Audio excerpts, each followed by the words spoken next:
Hello बच्चों, स्वागत है आप सभी का आपकी अर्थशास्त्र की ऑनलाइन क्लासेस में। तो चलिए अपनी आज की क्लास हम शुरू करते हैं।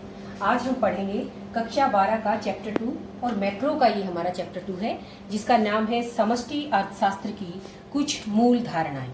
इस चैप्टर की हम 2 वीडियोस पहले कर चुके हैं और ये इस चैप्टर की तीसरी वीडियो है। आज अपनी इस वीडियो में हम पढ़ेंगे निवेश के बारे में।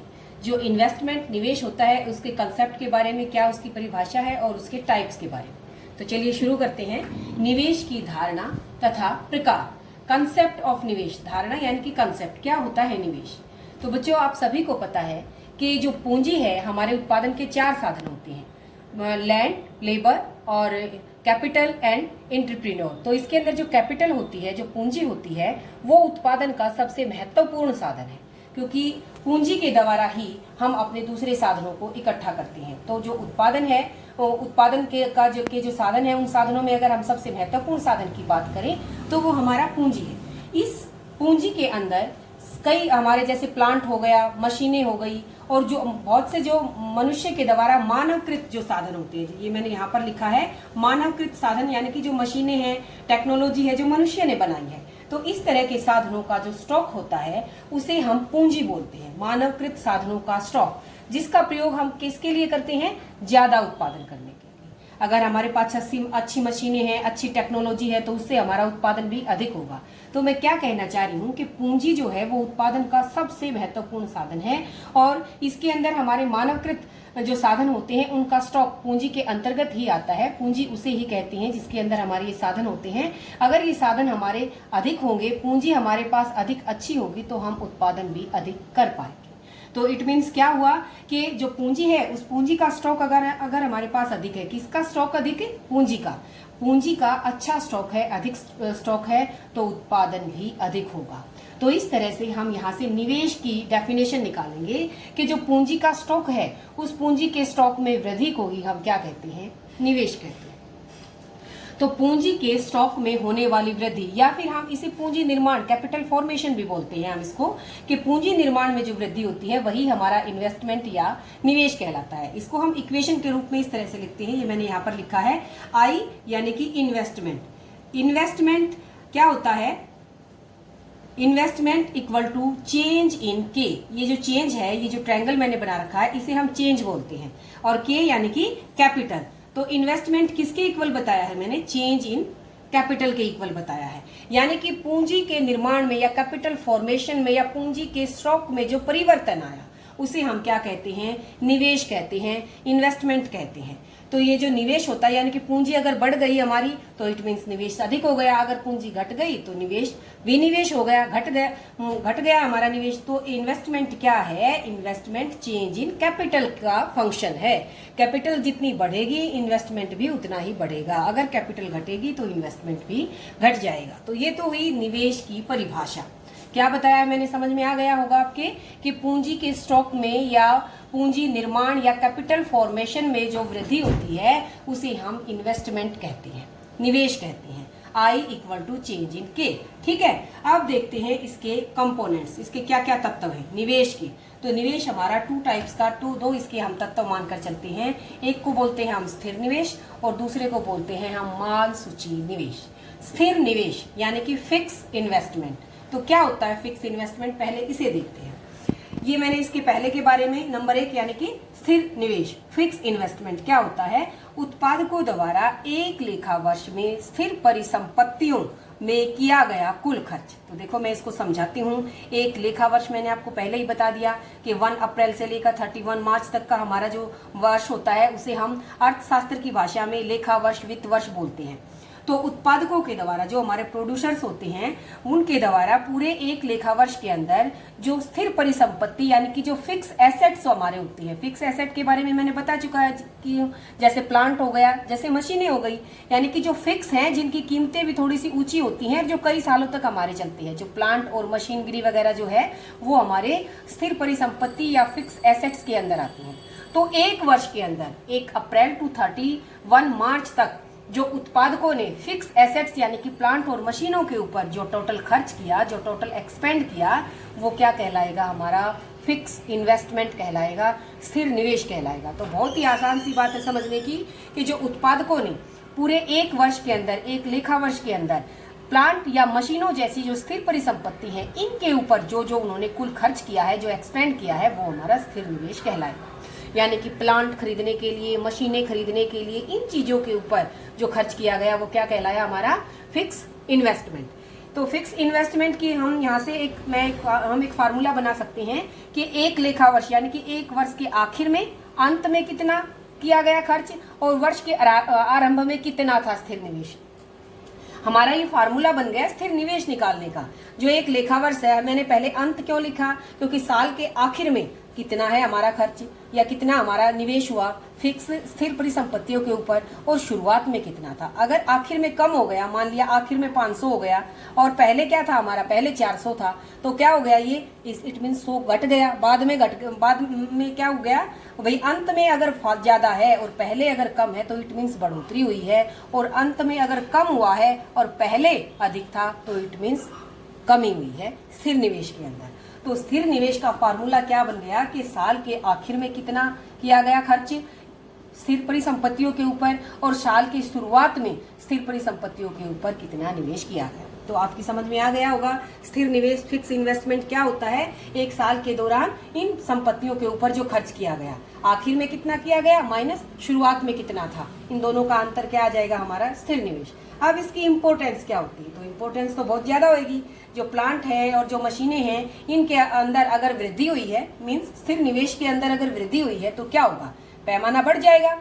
उत्पादकों का जो उत्पादन करने की क्षमता है, उस क्षमता के अंदर, उस पैमाने के अंदर उनकी वृद्धि हो जाएगी, तो जिससे अर्थव्यवस्था का क्या होगा, विकास होगा, अर्थव्यवस्था आगे बढ़ेगी। तो फिक्स इन्वेस्टमेंट से यानी कि प्लांट और मशीनों के अंदर ज्यादा क्या हो जाएगी, ज्यादा इन्वेस्टमेंट हो जाएगी, उनकी मात्रा हमारे पास बढ़ जाएगी। इट मीन्स जो हमारा उत्पादक क्षेत्र है उसका उत्पादन का पैमाना या उनकी कैपेसिटी भी बढ़ जाएगी। तो ये इसकी इंपॉर्टेंस है। इसके अलावा दूसरा मैंने क्या बताया था, माल सूची निवेश। माल सूची निवेश क्या होता है, तो जो माल सूची निवेश है इसे हम क्या कहते हैं, माल सूची। एक बार इस शब्द को ध्यान से देखो, माल सूची, इसे हम स्टॉक भी बोलते हैं। क्या बोलते हैं इसे हम, स्टॉक। माल सूची यानी कि स्टॉक, जो स्टॉक होता है, यहाँ पर मैंने देखो नंबर 2 पर स्टॉक ही लिखा है माल सूची की जगह पर। तो माल स्टॉक क्या होता है, स्टॉक के अंदर हमारी 3 चीजें होती हैं। आप सभी को पता है, जब हम ये कहते हैं या दुकानदार या कोई व्यापारी ये कहता है कि भाई मेरे पास अपने स्टॉक के बारे में बात करता है, इट मीन्स वो किन किन बातों के बारे में कर रहा है कि उसके पास तैयार माल कितना है, तैयार माल। लेकिन वो माल जो बिका नहीं, जो बिक गया वो स्टॉक नहीं कहलाएगा, वो तो बिक गया। तो ऐसा माल जो तैयार है लेकिन बिका हुआ नहीं है, तो बिन बिका तैयार माल, एक तो वो। दूसरा आधा तैयार, अभी पूरा तैयार भी नहीं हुआ है, सेमी है वो, तो आधा तैयार है, आधा तैयार नहीं है। तो 2 चीजें ये हो गई, एक तो तैयार माल जो तैयार है, बिल्कुल बिकने के रेडी है लेकिन वो बिका नहीं है, एक जो आधा माल तैयार है, और एक हमारा रॉ मटेरियल कच्चा माल। तो ये 3 चीजें जो हैं ये किसके अंदर आती हैं, ये स्टॉक या माल सूची के अंदर आती है। तो माल सूची या इन्वेंट्री इन्वेस्टमेंट जिसे हम कहते हैं, इन्वेंट्री इन्वेस्टमेंट के अंदर ये तीनों चीजें होंगी, 1 2 3, यानी कि तैयार माल जो नहीं बिका वो, जमा अर्ध तैयार माल, जमा रॉ मटेरियल कच्चा माल। अगर हम इन तीनों को जोड़ दें तो वो हमारा बन जाएगा इन्वेंट्री इन्वेस्टमेंट या माल सूची निवेश। ठीक है, तो ये हमारा क्या हो गया, 2 कंपोनेंट मैंने आपको बताए। एक तो जो स्थिर, जो प्लांट और मशीनें हैं इनके ऊपर जो खर्च किया गया वो स्थिर निवेश, एक जो माल बिन बिका रह गया और जो आधा तैयार है और बिल्कुल रॉ मटेरियल है वो हमारा इन्वेंट्री इन्वेस्टमेंट या माल सूची निवेश। अब अब आगे क्या है कि जो इन्वेंट्री इन्वेस्टमेंट है इसको हम कैसे लिखेंगे, इसका भी एक हम फार्मूला बना सकते हैं कि लेखा वर्ष के अंत में कितना था हमारे पास माल सूची स्टॉक, और लेखा वर्ष की शुरुआत में, आरंभ में माल सूची स्टॉक कितना था। इस तरह से हम माल सूची स्टॉक को भी फार्मूले के माध्यम से निकाल सकते हैं। एक लेखा वर्ष के आखिर में कितना माइनस एक लेखा वर्ष की शुरुआत में कितना। तो इस तरह से हमने दोनों के बारे में पढ़ लिया। अब इसका महत्व क्या है, तो महत्व देखो, हम किस लिए रखते हैं अर्ध तैयार माल और किस लिए रखते हैं अपने पास कच्चा माल, ताकि बाजार की अनिश्चितताओं का सामना हम कर सकें। मार्केट के अंदर कुछ भी हो सकता है, हमें भविष्य के बारे में नहीं पता, किसी वस्तु की डिमांड एकदम से बढ़ भी सकती है, एकदम से घट भी सकती है। तो उस अनिश्चितताओं को, उस जो वो अनसर्टेनिटी है उसका सामना करने के लिए हम इस तरह से अपने पास माल स्टॉक के अंदर रखते हैं। तो माल सूची हम रखते हैं। दूसरा, माल की पूर्ति करने के लिए। तो ये 2 कारण हैं, इन 2 चीजों को पूरा करने के लिए हम व्यापारी क्या रखता है अपने पास, माल सूची स्टॉक रखता है। अब एक और यहाँ आपकी बुक के अंदर कंसेप्ट है सकल निवेश। तो हमने जो दो चीजें पढ़ी, पहला स्थिर निवेश पढ़ा और दूसरा हमने माल सूची निवेश पढ़ा।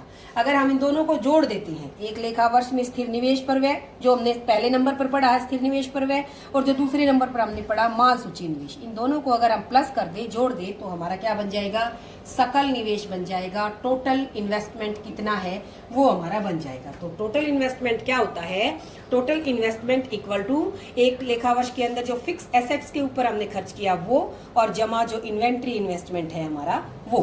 तो एक चीज और होती है कि जो हमारा सकल निवेश होता है इसके अंदर पुनः स्थापन क्या होती है कि भाई मैंने बता दिया कि एक लेखा वर्ष में स्थिर परिसंपत्तियों के ऊपर प्लांट खरीदने में, मशीन खरीदने में कितना खर्च किया और माल हमारा स्टॉक में कितना बचा वो हमने जोड़ दिया। लेकिन एक चीज और भी तो थी, एक साल के ड्यूरिंग जब हम मशीनों का प्रयोग करते हैं, प्लांट का प्रयोग करते हैं, तो कुछ मशीनें हमारी घिसती भी हैं, घिसाई भी होती है उनकी, कुछ के अंदर हो सकता है कोई एक्सीडेंटल टूट फूट भी हो सकती है। तो जो टूट फूट होती है, जो घिसावट होती है, या किसी दुर्घटना के कारण जो भी हमारी नुकसान होता है, वो सारी चीजें, उन सारी चीजों की लागत, उसे हम पुनः स्थापन लागत कहते हैं कि भाई दोबारा से पुनः स्थापन उसकी करने के लिए जो लागत होती है वो भी इसके अंदर शामिल होती है।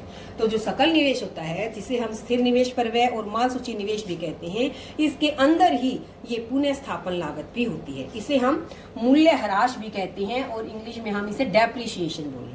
तो जो हमारा टोटल इन्वेस्टमेंट है, टोटल इन्वेस्टमेंट के अंदर डेप्रिसिएशन भी होता है। और डेप्रिसिएशन क्या होता है, मैंने अभी आपको बताया कि पूरे साल के दौरान कुछ टूट फूट, कुछ मशीनों की घिसाई पिटाई या किसी दुर्घटना के कारण एकदम से कोई नुकसान हो जाना, वो सारी चीजें किसके अंदर आती हैं, डेप्रिसिएशन में, मूल्यह्रास में आती हैं, पुनः स्थापन लागत में आती है।